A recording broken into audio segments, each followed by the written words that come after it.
there are so many people in the world, and you may be watching this right now, and you have these incredible ideas, and what you think is missing is motivation. And that's not true.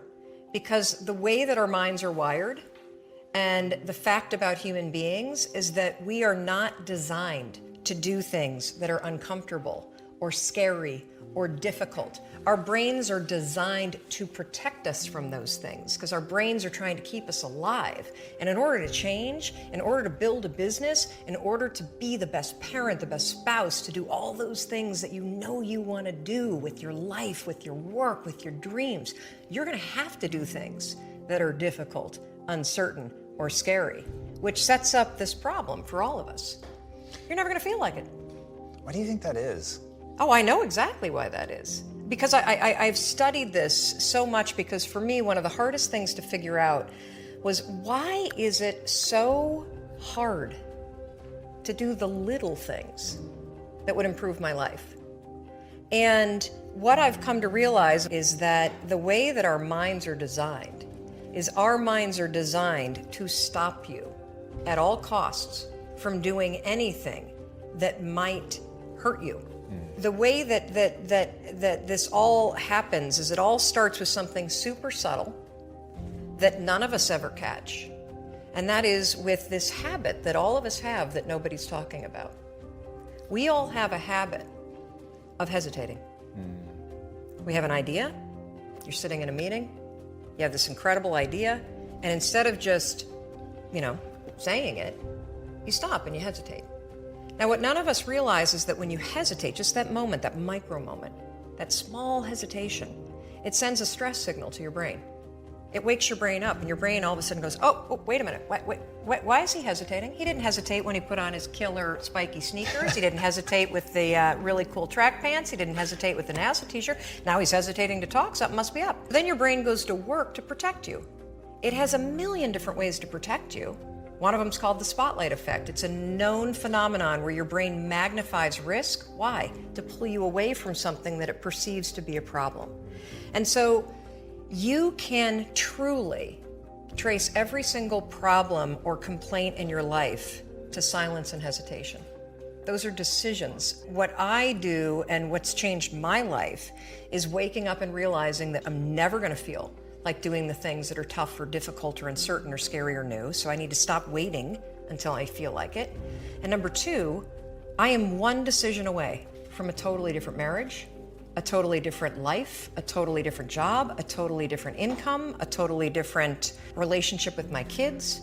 Not like one decision, I'm divorcing you in the marriage example, but one decision on, you could be having a conversation with your spouse and you feel your emotions rise up, and within a tiny window, those emotions can take over and can impact how your marriage goes. Or you can learn how to take control of that micro moment and make a decision to act in a way that actually shifts your marriage. Your life comes down to your decisions, and if you change your decisions, you will change everything. In the scheme of life, hitting the snooze button is not that big of a deal. But here's the thing about life.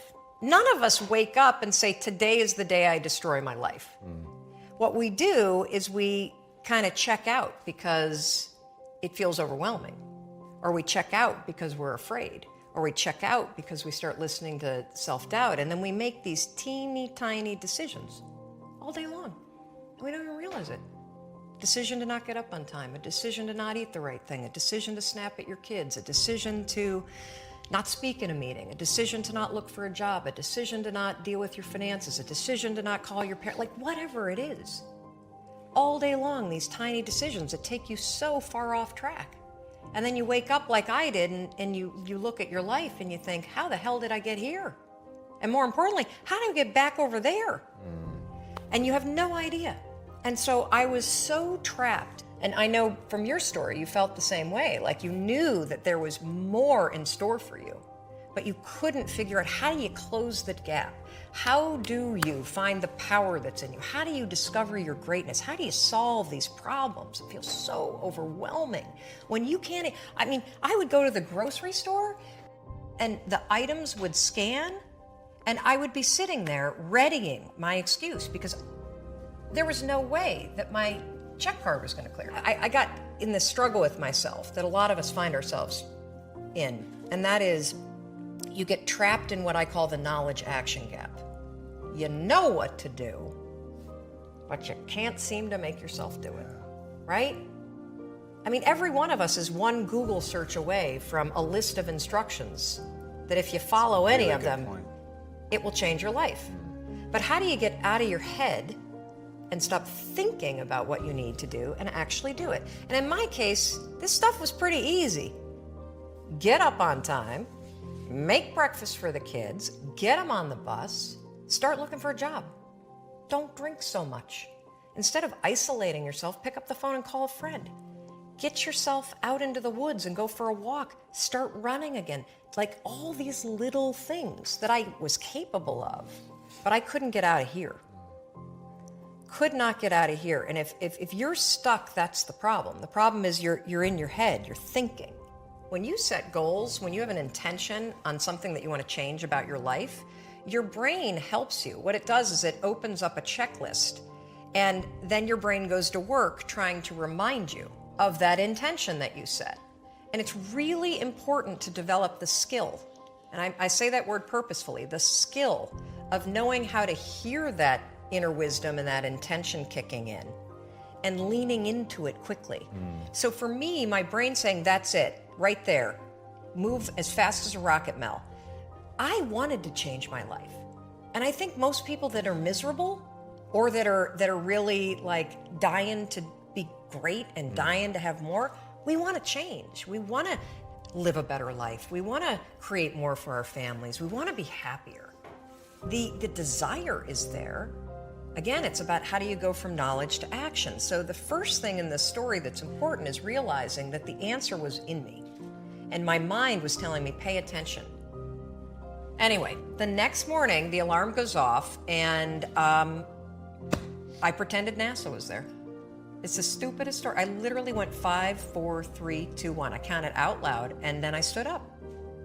And I'll never forget standing there in my bedroom. It was dark, it was cold, it was winter in Boston.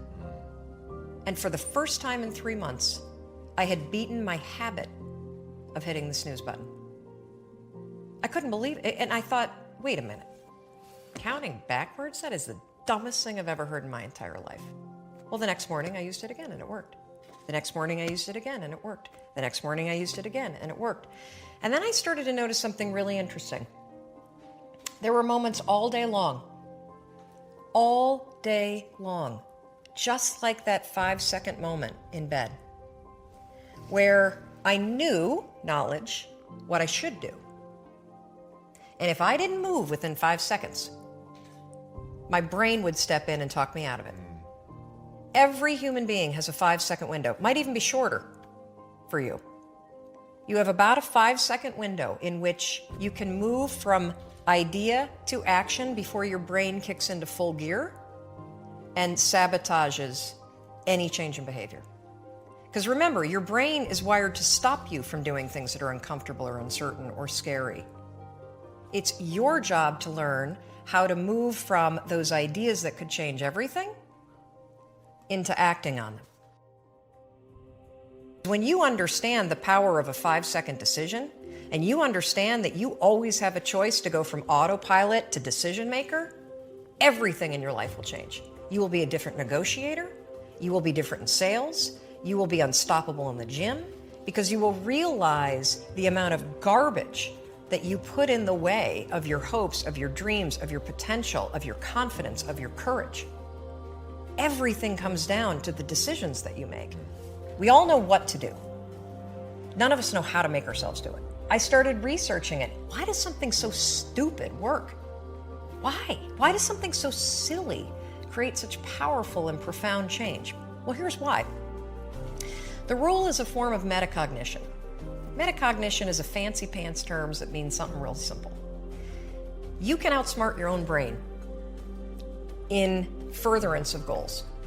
There are tricks that you can use that actually outsmart the tricks your brain plays on you in furtherance of a higher purpose. We all know this. You can restrain yourself if you're in a situation that calls for it. You can jump into a raging river to save your dog or your kid.